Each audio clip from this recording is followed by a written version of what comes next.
Hozir promyo qildim. Yana bir narsa esimda qolib ketibdi. Onayimga juda qimmat sport. Juda ham qimmat sport. To'g'risini aytaman, o'sha kim meni yurgan bo'lsa, o'zi ichidan o'tganini o'zi biladi. O'shanga hozir yana qayta premyoga kirdim. Bu onayni emgir bor-ku. Juda ham katta rasxod talab qiladi. Masalan, bitta shilem, mana kecha ko'rgan bo'lsanglar qo'ydim, $600 $700 shilem keldi. Original shilem karbon. Etik $200 $300. Forma $300-400, $1000 $3000 gacha. Perchatkani o'zi $50 yaxshi originali. Benzin 100 quyish kerak. Короче, buni istoriyaga qo'yib bo'lmaydi, bolalar ko'ngli sovib qoladi. Nima ekan, endi olaman deganda, mana aql otni kallasiga rasxodda aytsa, любой oladigan bolalar ko'ngli sovib ketadi. Oldin gap berkaga soqqani qilinglar. Soqqa bo'lgandan keyin bunaqa kayf qilsa bo'ladi. Mana bilet bo'lmasa, короче, oldin istoriyada to'yga soqqani qilinglar. Soqqani qilgandan keyin xohlagancha minasizlar.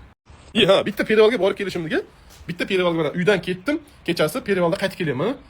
Yo, bu yoqqa bo'lib turib, o'sha bitta zayezdimga $50 rasxod ketadi. $50 rasxod. Bitta o'sha klip qilib uydan chiqdim, perivalga bosdim. Navesdan yoki Chinordan qaytamiz kechasi. Chinordan Navesdan qaytamiz. Navesdan qaytib kelishimga kelib yana zapravka qilib qo'yib qo'ysam, o'sha $50 rasxod qilaman. Agar 2 kun chiqsam $100 o'chib ketdi.